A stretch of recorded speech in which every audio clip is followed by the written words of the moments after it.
Hello, many thanks for joining us for another edition of Newsline on this special day for workers. I am Jennifer Igwe. May 1st is Workers' Day, although some call it May Day or International Labour Day. It celebrates the effort, sacrifice, struggle, accomplishment, and contribution of workers, particularly to national growth. May Day is also a national day in most countries and an opportunity for workers to express their views. Sometimes it even takes the form of demonstrations. The occasion this year, especially in Lagos, is quite interesting, and our correspondent captured the unique ambience. Now, last week we brought you an update on the lepers colony, a series of reports we have been doing to highlight the plight of the community. After the story was aired, concerned Nigerians reached out to the community, showing the power and impact of Newsline. Our rugged reporter Annie Daniel's story on the plight of the lepers colony in Lagos is a must-watch. We also did a feature some time ago about a man with no formal education, but who invented a cooker powered by water, including other innovation by him. Today, he lectures in a university. Yes, he does.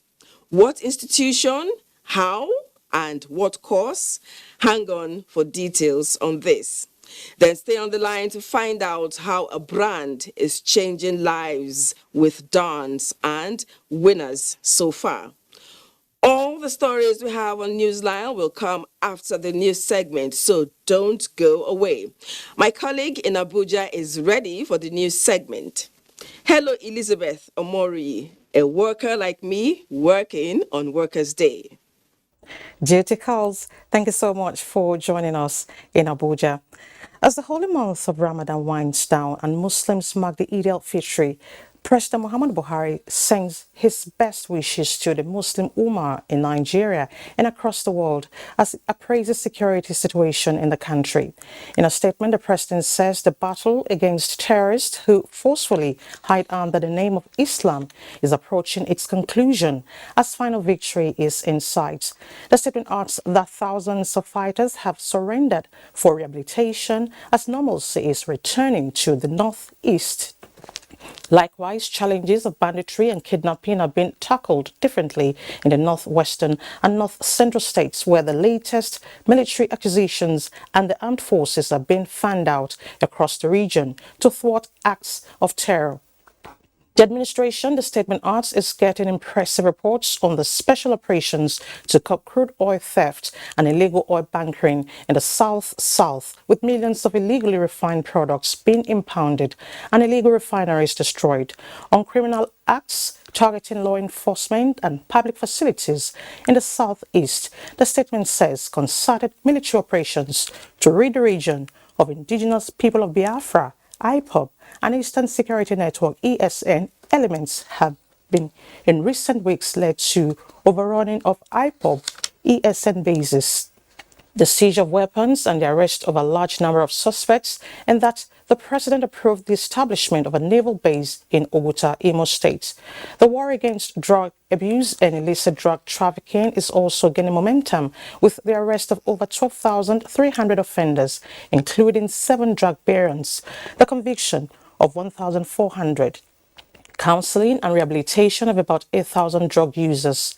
The president has also granted approvals for the promotion of more than 3,500 officers, the procurement of operational equipment, training for personnel and building for residential barracks, and directed increased coordination and cooperation among security agencies to end the silo approach among the agencies and ensures that there will be no shortage of funds to provide security for the citizens. Now, Workers' Day was officially recognized and observed since the democratic elections in 1999 in celebration of workers' rights and reminder of the critical role that trade unions and other labor organizations play in the fight against apartheid. Since then, every year, workers celebrate this day with a renewed resolve to deliver at workplace despite the struggles and challenges. Charles Alpha in this special report takes a look at workers' condition of service, welfare and challenges accessing retirement benefits. May Day, also called Workers' Day or International Workers' Day, commemorates the historic struggles and gains made by workers and labor movement. The first May Day celebrations took place on the 1st of May, 1890, after its proclamation by the First International Congress of Socialist Party in Europe on July 14, 1889 in Paris, France, to dedicate May 1st every year as the Workers' Day of International Unity and Solidarity. It took its roots as far back as 1886.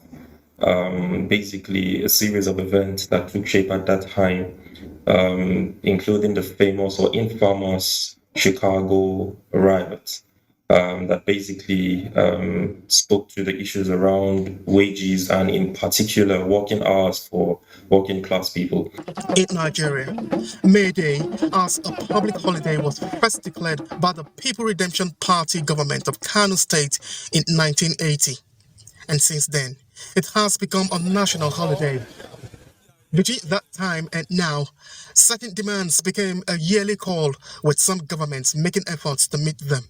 If our salary is being paid monthly, we will be very, very happy. And our salary, they cut it. I retired in 2007. Up to now, no pension, no gratuity. The kernel of the discussion right now is money, finance, welfare, condition of service.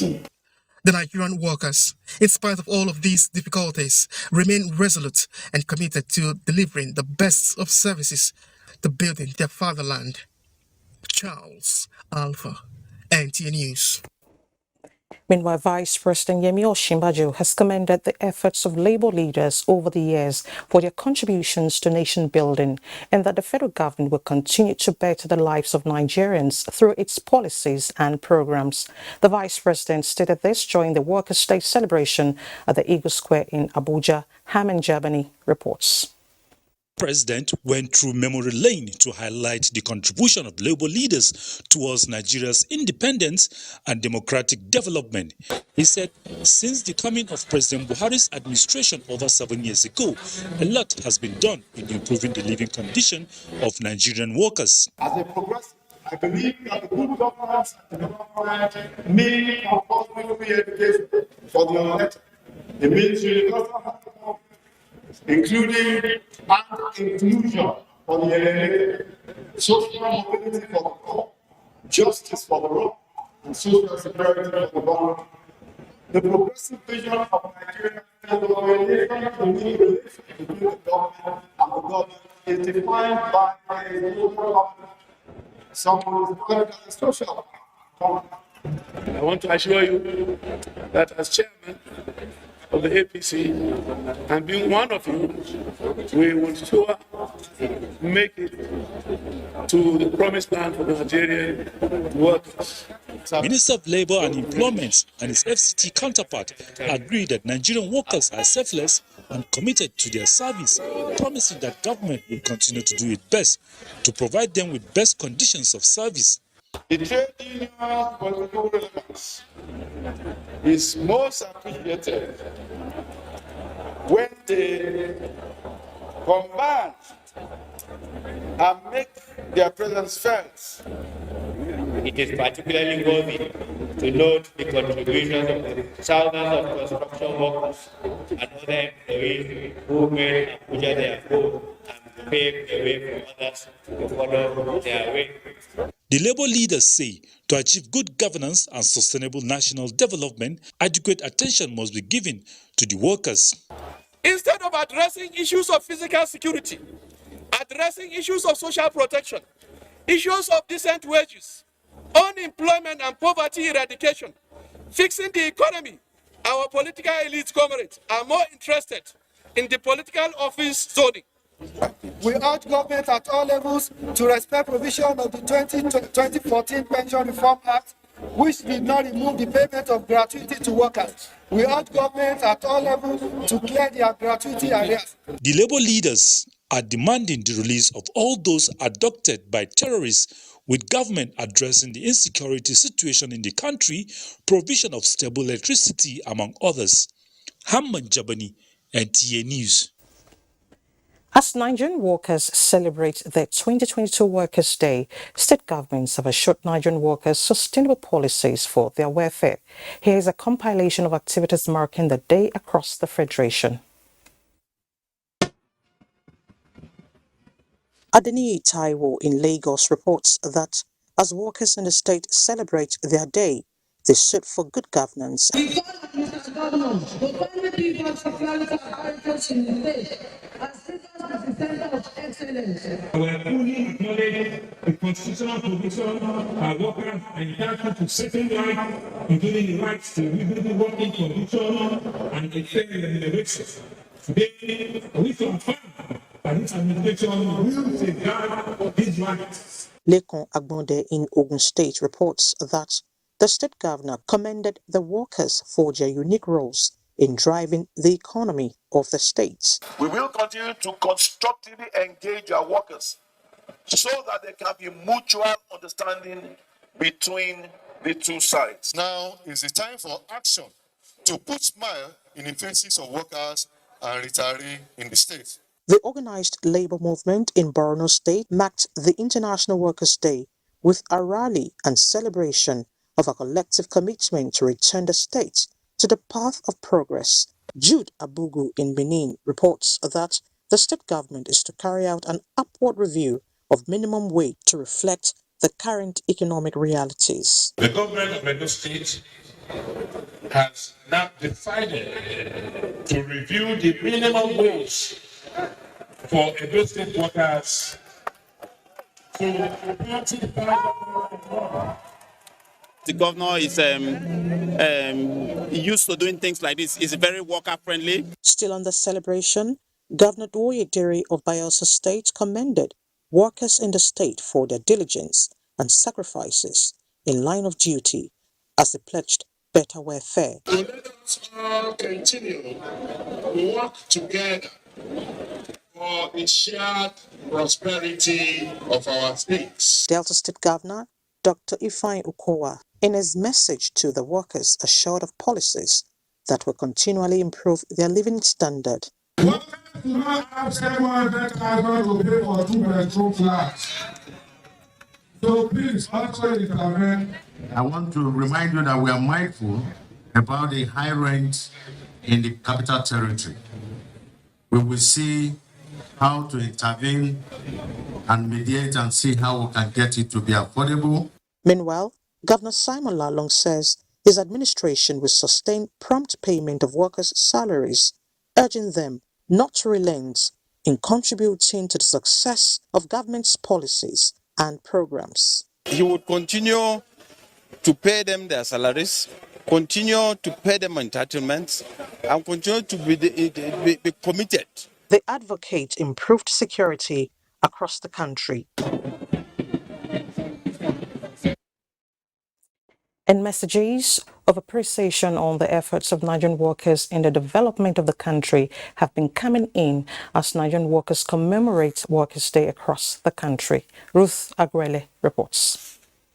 The head of the civil service of the Federation, Dr. Folashade Yemieson, has joined other Nigerians to celebrate all workers in the country. She notes that no nation can successfully aspire to attain greatness and prosperity without the invaluable contributions of its workers in all sectors. Dr. Yemieson profoundly appreciates the patriotism, sacrifice, dedication, and industry demonstrated by all civil servants and workers in the country, notwithstanding the current economic realities, as the great work they do has translated to the numerous achievements recorded by the present administration. She also reiterates government's commitment to implement and sustain policies and programs put in place for the welfare of civil servants, as well as create an enabling environment for them to be more productive and deliver quality services to Nigerians. In the same vein, President of the Senate, Ahmed Lawan, acknowledges the patriotic cooperation of workers with the government and other institutions in the collective efforts to address societal challenges and sends best wishes to Nigerian workers on the occasion of the May Day 2022. Senator Lawan appeals for a speedy and amicable resolution of the ongoing negotiations between the federal government and the Academic Staff Union of Universities, ASU, to ensure that Nigerian universities reopen for learning and research. Similarly, the Speaker, House of Representatives, Femi Gbajabiamila, joins millions of Nigerians to salute the country's workers on the celebration of this year's International Workers' Day. Gbajabiamila commends the resilience, commitment, and dedication of Nigerian workers, noting that their efforts would never go in vain. He expresses joy that the Nigerian workers have lived up to the expectations over the years as they remain the backbone of the Nigerian government, but appeal to them to keep hope alive as governments at all levels as well as the private sector are working to make life better for them. The All Progressives Congress national leader, Asiwaju Bola Tinubu, has also charged Nigerians to work to pave and ease the way for the Nigerian workers, noting that every worker is entitled to an equitable wage representing the value of their labor and effort. The APC leader celebrates the hard work, ingenuity, and productivity of Nigerian workers in all fields of endeavor and urge them to continue to give their best for the betterment of the country. In a bit of security now, the Inspector General of Police, Usman Alkali Baba, has ordered the deployment of intelligence operatives, traffic officers and other operational assets of the force for adequate security during and after the Eid al-Fitr celebration nationwide. A statement by the Force Public Relations Officer, Olumuyiwa Adejobi, indicates that the IGP equally ordered priority attention to places of worship, highways, recreational centers, financial institutions during the festive period. The IGP also tasked all state commissioners of police and the supervisory assistant inspectors general of police to ensure that crime and criminality is put in check for a Hajj celebration. Meanwhile, the IGP, on behalf of the force, felicitates with Muslims as they join the Muslim Ummah globally to mark this year's Eid al-Fitr. The IGP admonished them to practicalize the values of empathy, faith, charity and other teachings of Ramadan in their relationship with others. Kaduna State Police Command has deployed drone along Abuja-Kaduna Highway to monitor security situations as part of strategy to secure the road against criminal elements. In addition, the command received police reinforcement from the force headquarters, Abuja. Haruna Mohammed reports that this is part of security arrangements put in place to build confidence among motorists plying the highway. This time, the Kaduna State Commissioner of Police is visiting the Abuja-Kaduna Highway in his quest of ensuring safety of lives and property on the highway and the states. A combined operational deployment by security operatives to man the highway include Operation Puff Adder, military and Department of State Security to ensure safety of people along the corridor. Apart from security personnel deployed, technology is also deployed. This is the drone squad of the Nigerian Police Air Wing on the Abuja-Kaduna Highway to provide support and intelligence for ground troops on the activities of bandits on the roads. So any strange occurrence within a radius of more than 10 kilometers, we can view it and we can attend to the situation promptly and swiftly. Kaduna State Commissioner of Police Yakini Adio Ayoku paid an unscheduled visit to Kaduna Abuja and Kaduna Zaria Highway to monitor the security deployment, assuring commuters of their safety. I'm on patrol myself. We respond swiftly to any situation on this highway to make it safe. That's our promise. And it's not only the highway, we have our inner city patrols ongoing presently. With this security deployment in place, people are expected to complement this strategy by providing credible and reliable intelligence to security personnel, which may help in curbing crime along the highway. Haruna Mohammed, NTA News. And Governor Abdullahi Umar Ganduje of Kano State has placed a ban on the hoisting of banners and posters by politicians during the Eid prayers and other Salah festivities. In a statement, the governor notes that the act causes serious distractions during prayers. The statement adds that while the 2 Rakat Eid prayer is considered an important ritual after a month-long fasting, festive activities that follows are aimed at showcasing a rich cultural heritage where even foreigners witness them, and it's therefore inappropriate for persons or political parties to reduce such places to grounds for rallies or campaigns. Governor Ganduje wants individuals not to encourage political rallies under any guise during the Eid celebrations in violation of the Electoral Act, and that must stringently obey INEC's timetable of activities for the 2023 general elections. It charged security agencies not to hesitate to take appropriate measures against any act capable of breaching the prevailing peace in the state. He admonished the Muslim Ummah to sustain the noble lessons learnt in the holy month of Ramadan. Corps Marshal of the Federal Safety Corps, Buboye Oyemi, congratulates the Muslim Ummah for the successful completion of the Ramadan fast and calls for precaution and compliance with traffic laws. In his Eid al-Fitr message, Oyemi called on the Muslim Ummah to sustain the positive lessons of the Ramadan fast and emphasized that the wanton destruction of lives and property on the nation's highways resulting from people's impatience would have been avoided if people properly imbibe the lessons of the Ramadan fast. The FRSC Corps Marshal urged Muslims to use the period of the Eid al-Fitr celebration to offer special prayers for Allah's blessings, wisdom and guidance.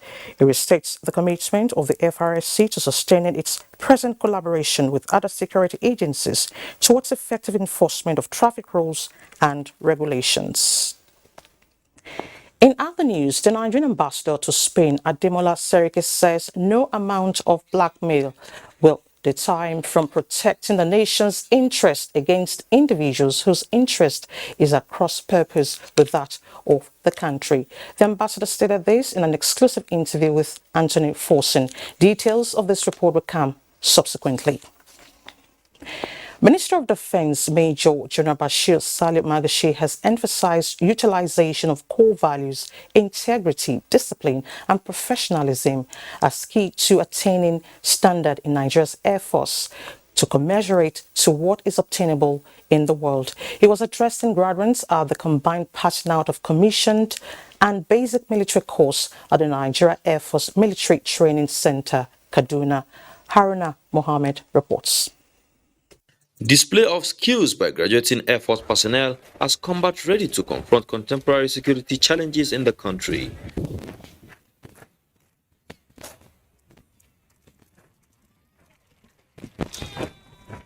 Minister of Defense Major General Bashir Salih Magashi in a message said training and retraining of Air Force personnel remain priority project to the present administration. This is just the beginning of another challenging but rewarding phase of your careers as officers and airmen and airwomen in the Nigerian Air Force. I am, however, confident that you will be able to cope with the demanding tasks ahead, given the quality of training that you have received right here at the center. He said it is through this enemies can be defeated and securing the nation's territorial integrity is guaranteed. Above all, you must exhibit the core values of integrity, service before self, excellence for which the Nigerian Air Force is known. The 1,598 cadets and recruits have undergone 8 weeks and 6 months training and have been inducted into the Nigerian Armed Forces. From Kaduna, I am Haruna Mohammed, NTA News. In outdoor education, Delta State University, Abuja, has continued to blaze the trail in academic excellence, just as it recorded 174 first-class degrees in the past 3 years, as the institution graduates 12,920 students in various degrees. Tessie Koka witnessed the institution's 30th anniversary and 14th convocation ceremony at Abuja, Delta State. The traditional academic procession and constitution of Congress for the 14th convocation started the ceremony. The law of the Delta State University, Abuja, also stipulates that the Chancellor shall, when he is present, preside at all meetings of the congregation. The Vice-Chancellor, Professor Andy Eguyenga, in his maiden convocation address, attributed the success recorded in both academics and infrastructure to support from the state government and TED Fund. I witnessed the evolution of our university over the years as we metamorphosed from its humble foundation through the twists and turns of development to its present status as a university of note.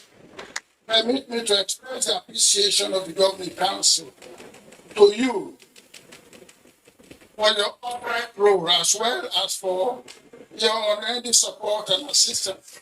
The convocation of graduates spanned 3 sets from 2018 to 2021, necessitated by the COVID-19 pandemic. Awards were given to distinguished graduates in their various categories.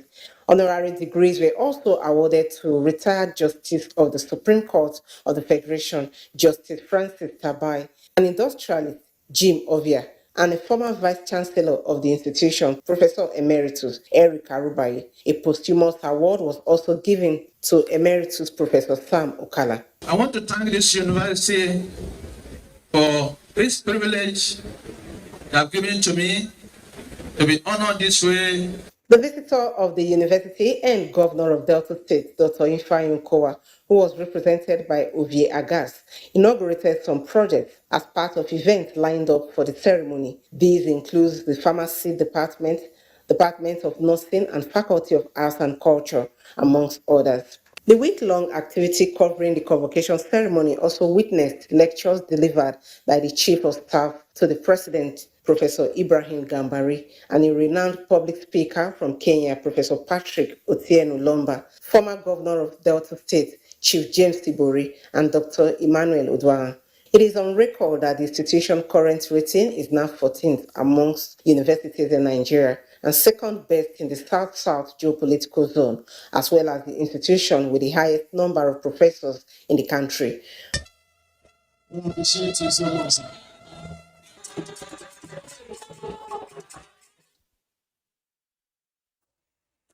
Let's shift attention to politics and governance.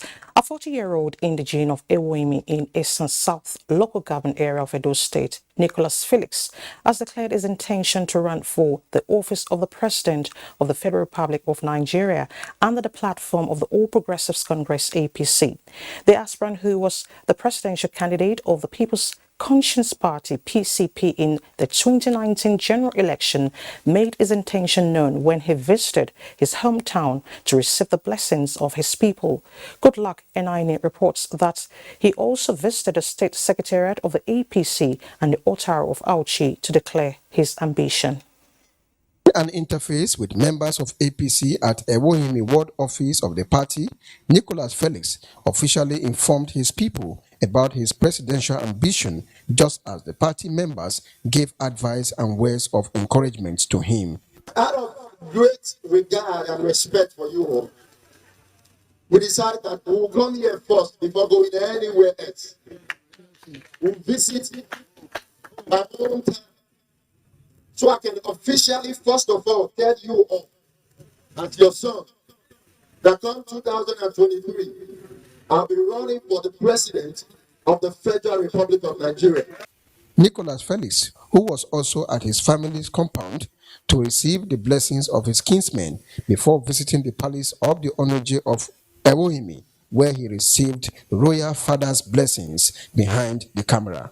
He was received at the APC State Secretariat by the chairman, Colonel David Imose, retired, and some party executives. APC are part of big gender sensitive, but also very sensitive to the youth. That is why in the form itself, there's a discount for youths, and I sincerely hope you fall into that category. Similar visit was paid to Auchi, the headquarters of Isako West local government area.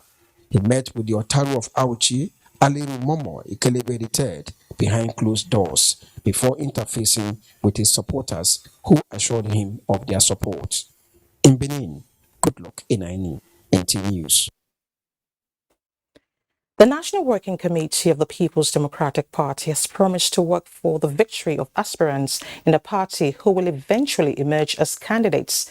Timothy Hughes reports that the National Working Committee of the People's Redemption Party has also promised same to its female aspirants. Tarioba Oliver from Imo State is the only female aspirant seeking the office of the president on the platform of the People's Democratic Party in the 2023 general elections. She believes that the women can also make a difference in contributing to the development of the country. I believe so much in the oneness and unity of Nigeria because I grew up in this party. There is no reason why Nigeria should not produce a female president. What you have done is very encouraging, and more women should step forward and run for every office. Former chairman of the Nigerians in Diaspora Organization Americas NIDOA Board of Directors USA, Patience Ndidiki, has also met with the People's Redemption Party National Working Committee with similar message that women can also be trusted for higher responsibility. History is about to take place in this country, and we believe that none can stop it, and we have refused to stop it ourselves. You will still do primary. The people must choose you. Meanwhile, ahead of the May 29 presidential primary election of the People's Democratic Party, the chairman of the PDP Governors Forum and governor of Sokoto State, Aminu Waziri Tambuwal, has in furtherance of his presidential consultative meeting met with the PDP delegates in the Federal Capital Territory. This is the project to build in the PDP. By the grace of God, I am not boasting. I know what I'm talking about. I have been in this game for a while, and I know the issues. I know the nuances, and we are talking to ourselves. 4 serving governors on the platform of the PDP are in the 2023 presidential race. Timothy Yusuf, NTA News. And next is Sports Update.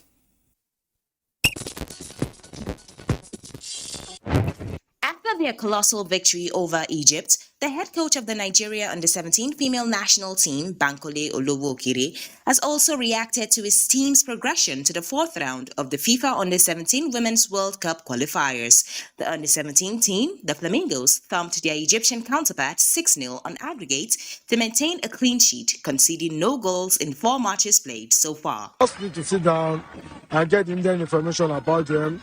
Just as the previous matches are played, and take some study on that and see how can map out our strategy to get the ticket. Or we are determined to get the ticket for the nation, and we'll surely do that by the grace of God. The Flamingos await the outcome of the second leg contest between South Africa and Ethiopia to know their next opponent in the 4th round. In the meantime, 5 home wins and 2 draws were recorded in 7 Nigeria Professional Football League matches played Sunday, with Katsina United defeating Aqua United by a lone goal and table toppers Rivers United suffering their 3rd loss of the season to Kwara United. As it was with Rivers United, so it was at the Okigwe Township Stadium, as Heartland impressed home fans with a 2-1 win over visiting Abia Warriors. The clash of stars at the Akure Township Stadium ended in a draw. In the English Premier League, Richarlison's goal and some tremendous saves from Jordan Pickford helped Everton to a priceless 1-0 victory over Chelsea at Goodison Park.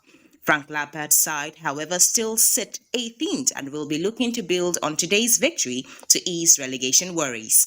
While the Blues went down in northwest London, Leicester City suffered a bigger defeat at Tottenham.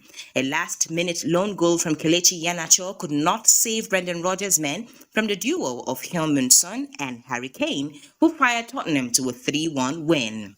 Arsenal are back in fourth place after Rob Holding and Gabriel scored 2 goals to defeat West Ham 2-1 at the London Stadium and grab all 3 points. To tennis, Danish teenager Hulga Roon claimed his first ATP Tour title as he won the Bavarian International Tennis Championships in Munich on Sunday after Botic van der Zandschulp retired midway through the opening set of their final. The 8th-seeded van der Zandschulp led 4-3 in the opening set, with Roon 7 at 40-15 before he withdrew due to chest pains.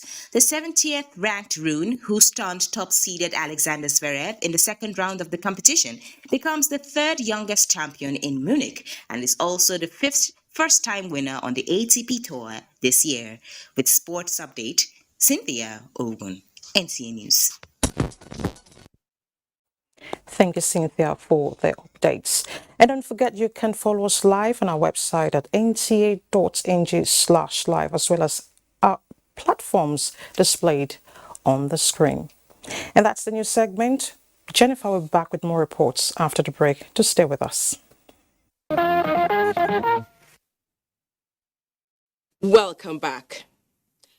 I am a proud Nigerian worker, and so is Annie Daniels. When the opportunity came to celebrate Workers' Day, trust Annie, she went the extra mile to bring us exciting moments of the day in Lagos. Workers' Day, it's a special day where workers come together, Nigerian workers come together to celebrate themselves in a special way. I'm a proud Nigerian worker, so I'm here at the Monarch Johnson Arena to celebrate with other Nigerian workers. I trust they come on a day like this. They leave nothing to chance to ensure they savor the joy of this beautiful day. I'm happy because I see a lot of people here. The thing they are doing here is very nice. The Mobology Johnson Arena, Onikon, has remained a rallying point for events like this, spacious enough to accommodate proud Nigerian workers, all dressed in chosen and colorful attire.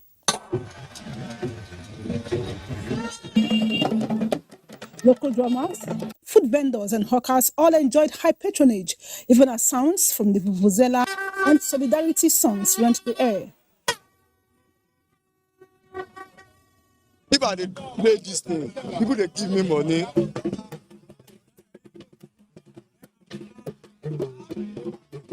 As usual, it was a platform for the workers to air out their views peacefully. That to be sincere with you, we have achieved a lot. The only thing we appeal to the federal government to look at the insecurity of this country. Because if you can remember now, nobody can go to anywhere. Everybody is afraid. So if the federal government can come to our aid so that we can be able to move around freely, I think it's better. And the second one, again, our children, they are still at home. I'm thinking about universities, they are on strike. And that the earlier we bring them back to the school, the better for us. And there's also need for employers, both private and public, to make their workers happy. And the way we can make your workers happy is to ensure that they earn commensurate wages, living wages. Women are going a lot in marriage. The abuse, the violence is becoming unbearable. So we have to look into it. We know that we move on from today, the government will look into the plight of Nigerian workers. After with me, my very good friends, whom some call area boys, some call them touts. So area boys. We are not touts. We are Lagos State Park management. We are not touts. And happy May Day to Nigerians. We are so happy being here today. The excitement is what we are celebrating today. Now time to showcase their matching skills.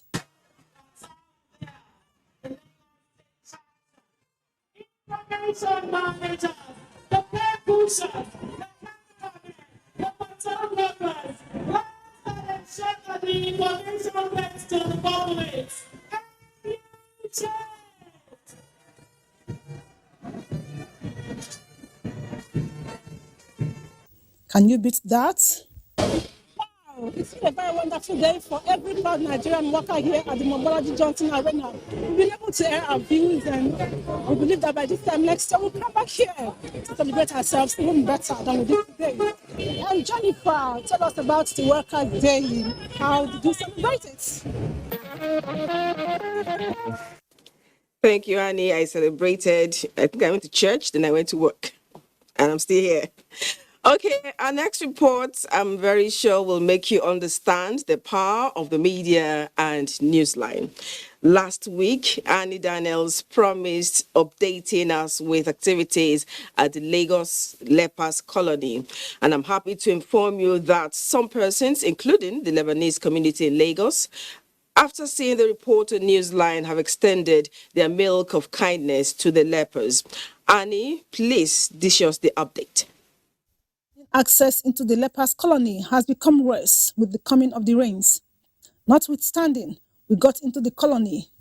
And this, if the rain fall, this does mean water they enter inside. Come on, you go they enter inside our house. You go they enter inside room. We not allow the things way before rain go fall. We not feed ourselves even rain fall. In no time, the place became very busy. Unlike other times, these lepers were full of smiles, thanks to this pipe-borne water. We are very, very happy, and we put hope that we will be here more than this. The last interview you did that was aired on Newsline, I had a few people who came and they said, oh, they saw you, that they were so happy that there was somebody, and he has also actually spurred some people on to want to be part of it. They want to contribute, and NTA has helped to broadcast that, and NTA has been fantastic actually to bring some light, to bring some, attention. The Salah is on Monday and Tuesday, and knowing fully well that they will never find food to eat. That is why we run around to get them food to eat for Salah, so that they can be happy. And they have people from outside that need water, so they do sell water, which we encouraged, so that there's a source of income coming in for them. And then they have little projects that we've started with them as well. With this, we donated sewing machines to them about 3 years ago. So the women in the community use the sewing machines. They also rent out the sewing machines for income. So that generates for the purchase of fuel for their generator. And thankful to the Lebanese community. Yes, true to their words. Or what can you say about these young boys who recycle foams into pillows and repair abandoned electronic appliances and phones? This is example. This one find this MP3 and its battery is done finish. It no work. Now we change him a new battery and now it is work. Ali scared looking at young ones, the teenagers, even the adults living in this kind of environment. Most of them are into drugs, smoking and all of that. I wish governments will look into this and come to their head and at least integrate and try to rehabilitate them. With that, I decided to have a chat with some of the boys. Okay, as you said, you not smoke.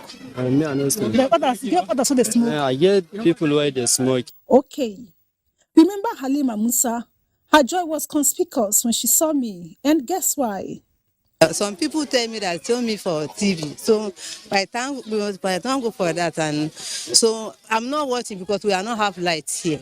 So you people, they will help us to get light so that we will enjoy life as others. When I came last time, I met a young boy who said he wants to be a journalist like me. Today again, he's here, and he's here to tell me what new thing he wants me to know about him and perhaps the place. Thank you, Sonny. How are you? Fine. Again. I don't see me for TV. That's why I like it. I like TV. I don't see me on TV. Me and my friend. That's why. But we need school for this place. For everybody, more to go school, more could learn. All these lepers desire is a better life, a life that would give them a sense of belonging. I trust more assistance will come their way sooner than expected.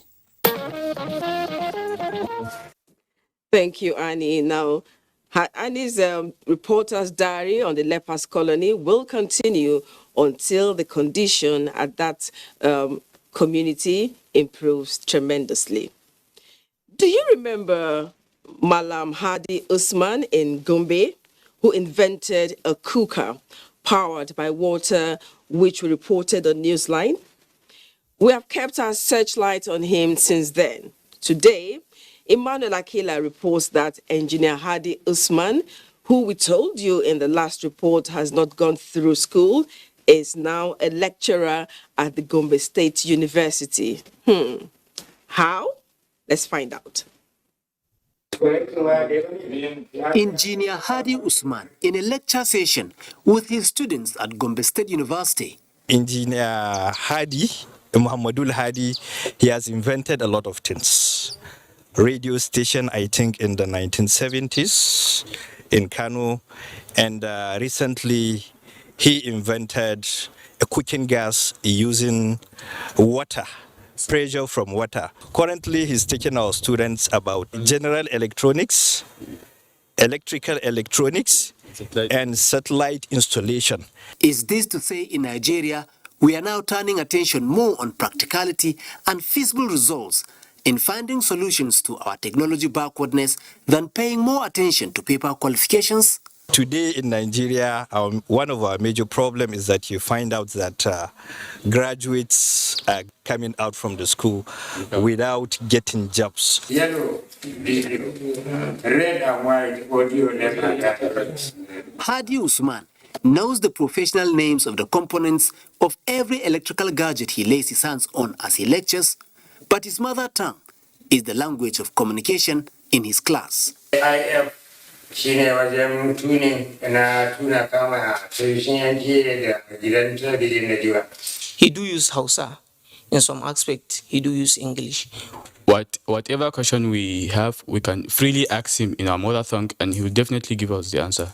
We are privileged to learn under Baba. Baba have been nice. He have been teaching us based on his own knowledge, and then you have the lectures is entertaining, and then it's also interactive. Purposely, we are here for the knowledge, and then we are acquiring what we are looking for. Most of his students are those who are afraid of graduation to join the thousands on the streets seeking for jobs. By looking at the situation in Nigeria, there are a lot of graduates without any job to do. All they have is only the certificate without any knowledge aside. So I want to become a boss of myself. One of the most beautiful things working with Baba is that I registered for satellite installation, but I end up learning many skills. The impression on the minds of most Nigerians is that no one becomes a lecturer without degree certificates. We will keep you posted on the next move by Engineer Hadi Usman. Do you know that even Ivy League universities abroad sometimes invite people who are not so educated but are knowledgeable and have vast experience to lecture students? So Gombe State University, well done. Now, from time immemorial, leaves and herbs are used for the treatment of all kinds of ailment. But the advent of Western medicines changed people's perception of the natural herbs. In this special report, Haman Jabani takes a look at the efficacy of the natural materials in the treatment of ailments. From the Federal Capital Territory, seat of power, to the ancient city of Daura and up to Maiduguri, land of the Shehus, they are not uncommon. You can see them in cars, on the street, or in shops and in the market. They have one thing in common. In my local dialect, which is Margi, from Borno State, it is called Uzugu. Whichever way they are called, they seem not to need any kind of introduction, but they are, however, generally called traditional or herbal medicine.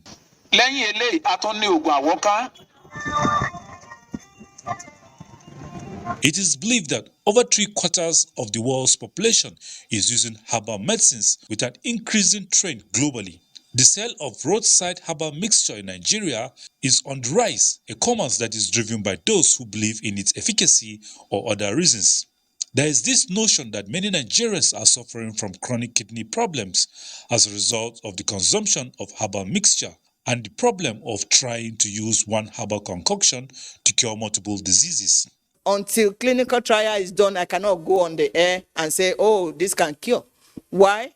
Because we need to be sure that herbal medicines that we make in Nigeria can be traded worldwide. And if it can be traded worldwide, then it has to follow international best practices. You will see list of our 21 diseases that they will say this thing can cure.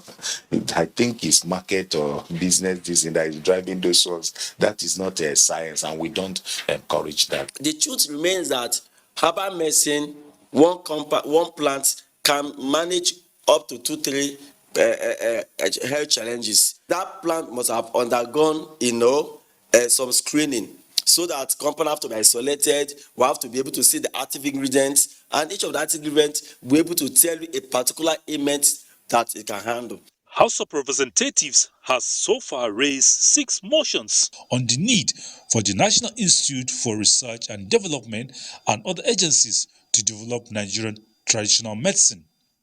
We are concerned that currently no herbal remedy has validated for prevention of treatment of COVID-19. And we resolve, 1, to urge the National Institute of Research and Development to use the Center for Development for Traditional Medicine. We also urge NAFDAC to intensify effort on traditional medicine. They were created to integrate the knowledge into the national healthcare system. We have 16 other products that they're trying to develop cures for. One of them is the coronavirus. The challenge they have is funding. Experts advocate the need for the evaluation of the safety, efficacy, and quality of herbal medicines and other products through random clinical trial study and public enlightenment program to minimize the potential adverse effects. So bai kamata amfani da maganin gargajiya anyhow ba. It is wrong to use herbal medicine anyhow without NAFDAC registration number and dosage. Conventional medicine is gotten from herbal medicine. Maybe it is the scientific aspect that differs. There was a time I was having problem with my private parts. I tried other medication, but it did not work. I then tried one traditional medicine. In 4 to 5 days, I got relief. That is why I now trust it.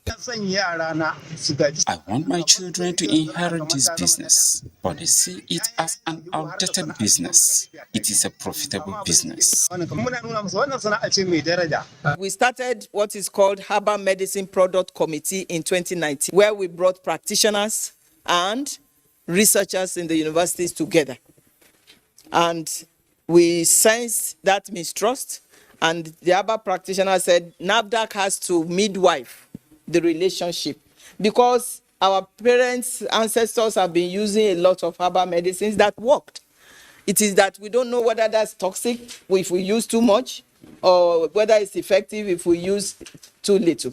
The kind of problems you can have if you took orthodox medicines without medical doctors' advice or pharmacist advice, you will also get those problems if you took herbal medicines without advice of those that know herbal medicines. Many of them are working with scientists. So the issue of preservatives, or after like a couple of days, microorganisms will be growing, is no longer a challenge. Stakeholders are calling on Nigerians to patronize professional traditional herbal practitioners only.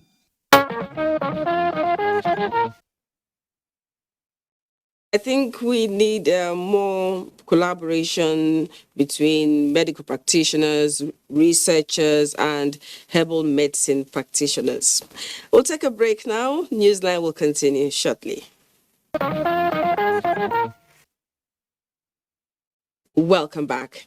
Now to Globe Booty Dance. The B-Boy Crew 619, a dance group, won the sum of 9 million naira at Globe Battle of the Year Nigeria competition, sponsored by Globacom Limited. The competition is aimed at supporting budding, talented youth and building them for the future. Amaka will witness the event and now reports. That was the B-Boy Crew 619 dance group that won the Globe Battle of the Year. They also got a bus, aside the 9 million naira as a reward for emerging overall winners of the keenly contested competition.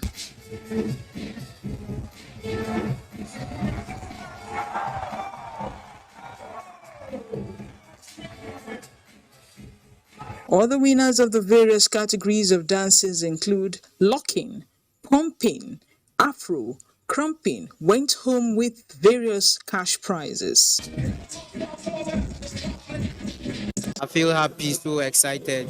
The female category was not left out. I want to say a very big thank you to Glow for giving us this opportunity, and I do appreciate it. It was fun all the way, with lots of music, dance, and comedy.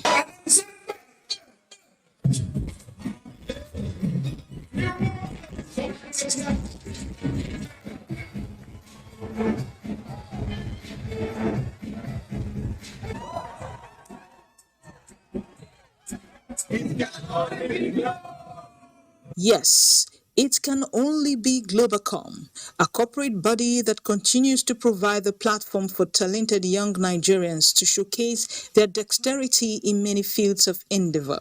We all know that Africa is all about dance, the way we gyrate our bodies, we speak with our body, so the body language is very key. And I mean, it was such a keen competition, but I'm glad that we have a lot of victors and they're all smiling and happy that, you know, they've been successful. And we hope to do this more. Kudos to my chairman. I'm so glad. He's always given back to the people of Nigeria. Call it an experience to remember, and you won't be wrong, as the show had some superstars like Simi Kosoko and Teni Makanaki thrilled the audience.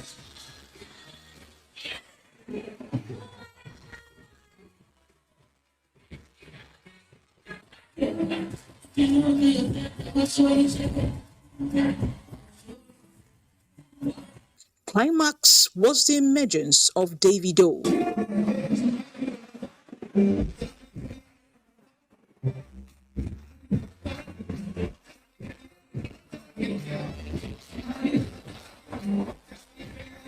Check this out.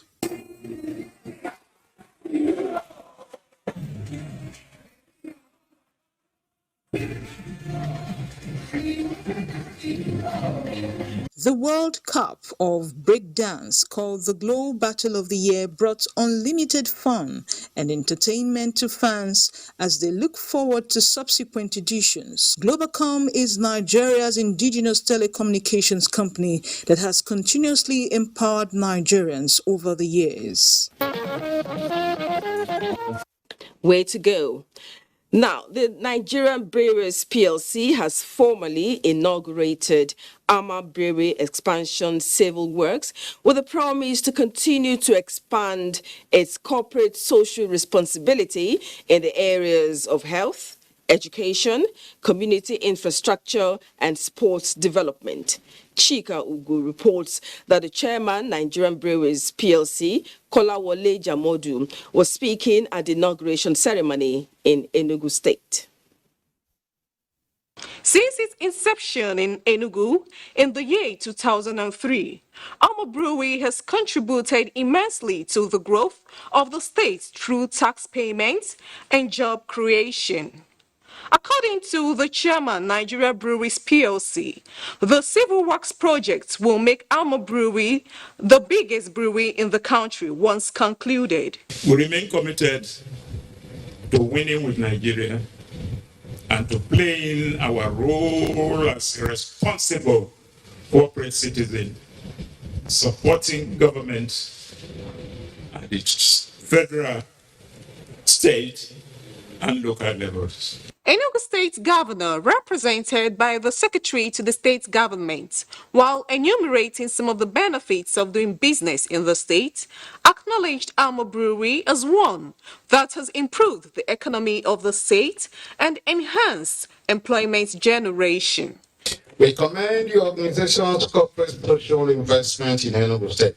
As a state, we reiterate our commitment, willingness, and readiness to continue to partner with Ama Brewery in its business endeavors. For the Chief Executive Officer, Heineken, their investment of 112 million euros to the Laudable project is indeed a well-made decision. And Nigeria is the biggest market in Africa with a vibrant, youthful population that continues to demonstrate their creativity and resilience, making strong waves in the entertainment, music, film, and now IT sectors.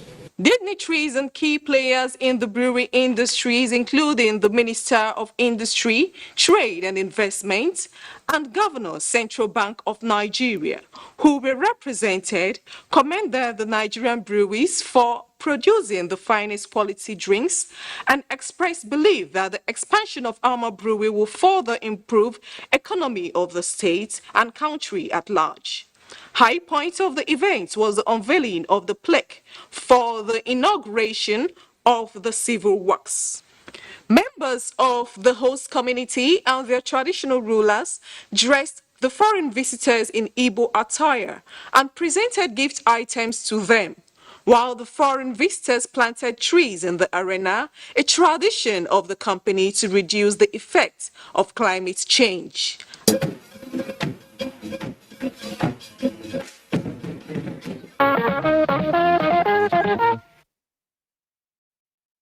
Interesting. It is said that every part of Nigeria is blessed with one thing or the other, which could be a natural endowment, mineral resources, or agricultural potential. For the people of Ilawe, Ekiti, in Ekiti Southwest local government area of Ekiti State, nature's gift comes in abundant potential in banana cultivation. Alawe of Ilawe Ekiti, Oba Adeniji Ajibade Alabi, therefore invited his friends to maximize the advantage of their crop when he marked his 10th coronation anniversary. Kola Adebubuyi filed the report. Ilawe Ekiti, a peaceful semi-urban community in Ekiti Southwest local government area of Ekiti State, is endowed with very rich land for agriculture, and the main crop is banana. In fact, the Nigerian Export Promotion Council in a 2019 research said over 3 million bunches of banana were traded in Ilawe Ekiti annually. Banana, to the people of Ilawe, is a crop of hope, and the traditional ruler of the town, Oba Ajibade Alabi, the Afundade the First, understands this deeply.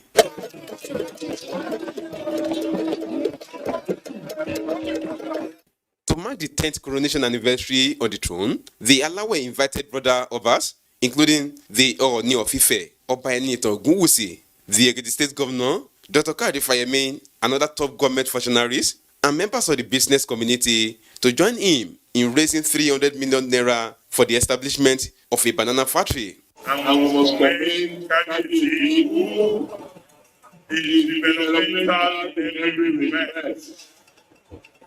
And we encourage any initiative that will provide jobs, that will add value, that will bring economic prosperity to this community. Oba Ajibade Alabi, an accomplished diplomat who retired from the Federal Ministry of Foreign Affairs, presented to the public a book titled Divine Enthronement, Autobiographical Reflections on the Life of a Monarch, which captures his 10 eventful years on the throne as Alawe of Ilawe Ekiti. The divine enthronement.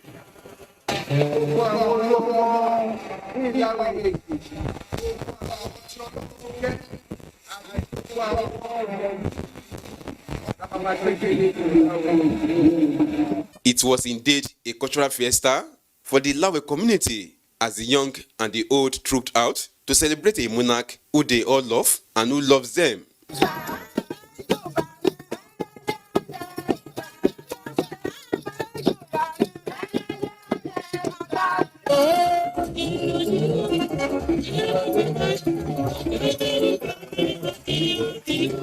I thank God that the period has been able to bring developments to Ilawe in various facets of the community's life. And it is my hope that subsequent years will be characterized by developments, successes, and progress for my people. We are very proud of that since he has ascended the throne of his forefathers, it has been tremendous and very great and colossal development for Ilawe. A number of notable individuals were presented with chieftaincy titles and awards by the traditional ruler.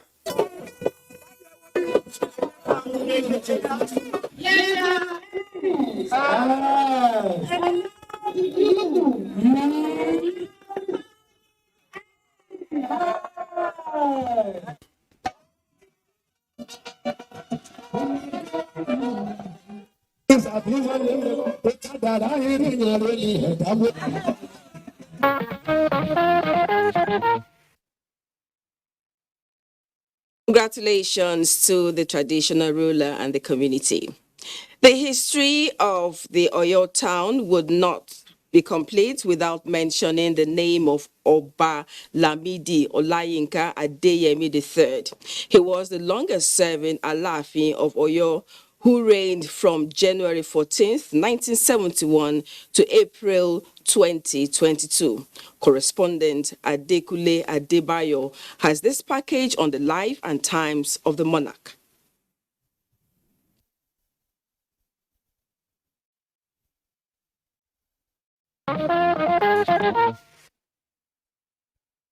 Welcome back.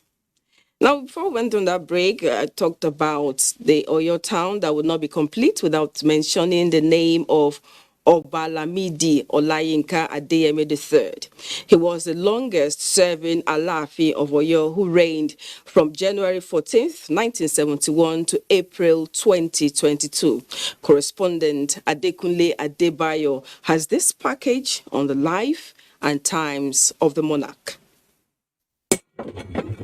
Lamidi Olayiwola Adeyemi III, the late Alaafin of Oyo, was born into the Alowolodu ruling house through the late Alaafin Raji Adeniran Adeyemi II and Ayaba Ibironke Adeyemi, who reigned between 1945 and 1955. Young Lamidi Olayiwola Adeyemi went to primary and secondary schools in Lagos and had Quranic education in Iseyin.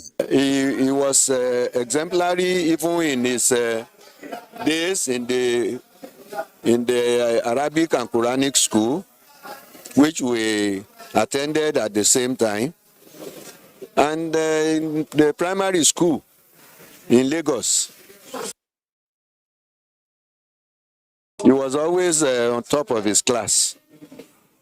Indeed, he became a teacher to some of his classmates. The deposition and the death of his father truncated his ambition to further his education, as he later got employment with one insurance company in Lagos. While in Lagos, Prince Lamidi had taken to boxing, a sport that guaranteed his physical and mental toughness. One of the pioneers of the boxing game, also the life president of the supporters club. The death of Oba Muhammadu Bello Gbadegese Ladigbolu in 1968 paved way for the young Lamidi to ascend the throne of his forefathers. Through it, though it was a tug of war between Lamidi Adeyemi and other contenders. Lamidi Olayiwola Adeyemi's nomination was confirmed by General Adeyinka Adebayo in the late 1970s and ascended the throne in January 14, 1971. He had the clout and the opportunities. Our farmers lack various equipment. We want the government to provide them with fertilizers, farm implements. His demise few days ago has attracted individuals and corporate bodies into the ancient palace where encomiums was on the deceased traditional monarch. A great intellect and depth. He was not just a king. He was a philosopher as well. It's a great loss to my humble son, and of course to all Nigerians, especially those of us from northern Nigeria. It's one of the personalities that the federal government, state government always call upon. The late Oba Lamidi Adeyemi III, who was regarded as the first literate Alaafin of Oyo, reigned for 52 years.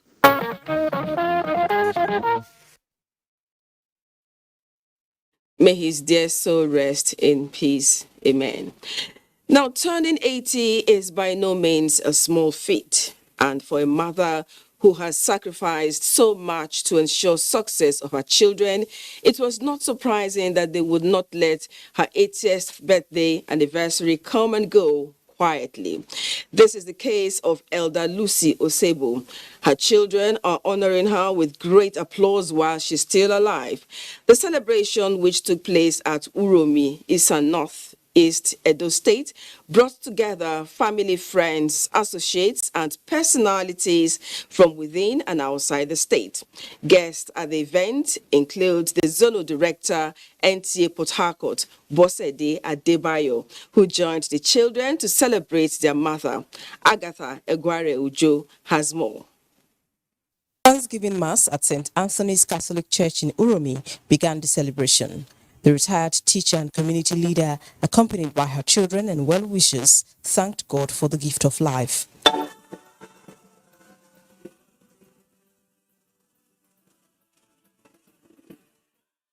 Then all roads led to the family compound for the reception.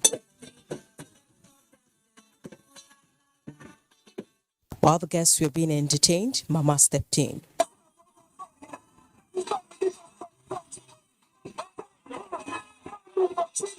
She did justice to her beautiful cake and led her children, one of them, the Assistant Director Marketing, NTA Port Harcourt Network Center, Mrs. Evelyn Wonsu, on the dance floor.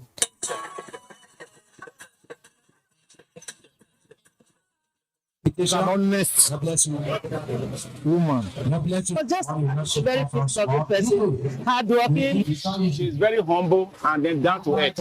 My mom is an exemplary woman. It's exciting to celebrate my mom. Unfortunately, I don't believe in celebrating the dead. I want to celebrate the living. For the rest of our lives and for the rest of her, when she leaves us, is to celebrate her, look after her. Mama admits that she's nothing without God. I feel very, very happy. I'm overwhelmed with happiness because I have not seen this day before in my life. Children honoring you while you are alive.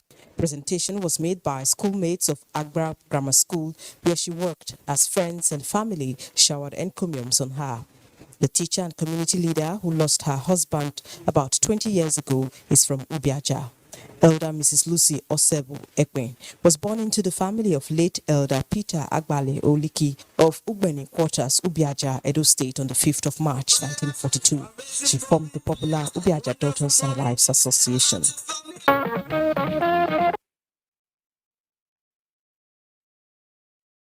Divine health is what we pray for you. Happy birthday. It is often said that love holds no ill and is quick to let go if wronged. What then could lead to dislike or hatred and that can result to one taking the life of another, especially a spouse? A lot to ponder on. Ijoma Ozemena brings us a report on a love that went sour and a man who allegedly killed his wife in Jos local government area. Community was awoke to the shock of having one of theirs, Mrs. Samuel, in a their life-threatening health condition as her stomach was ripped open, allegedly by her husband. What could have caused such an action from her husband, Matthew Samuel, who is said to be on the run? In the night around 2 a.m., I sleep, I hear shouts. So later on, one of the women inside the compound come knock my gate. She told me, say, please, ma, come help them. I came, I see the guy, and don't tear her stomach. In using hand, come out the intestines. We got a call around 6 in the morning that Mercy's husband stabbed her with a knife and that they are in the hospital now.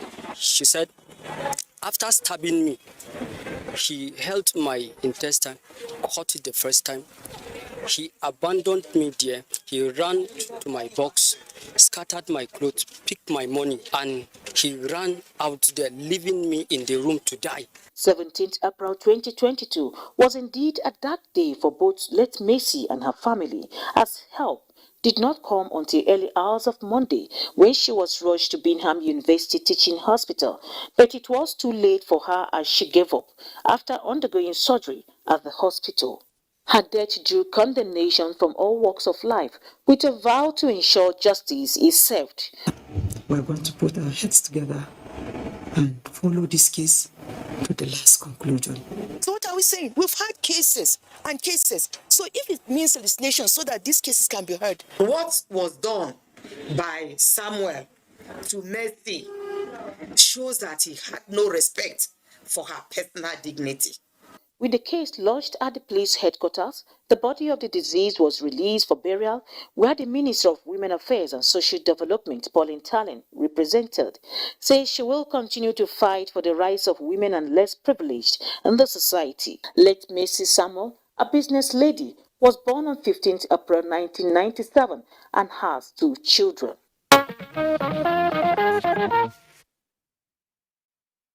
Horrifying story. And like we always say on the Newsline, justice must be served. We will be on the story. This is where we'll end Newsline for today. Thank you for being a part of it. And don't forget that the fastest and easiest way to becoming a star is to connect with the NTA to stand against rape and rapists. I am Jennifer Igwe. Good night and God bless Nigeria.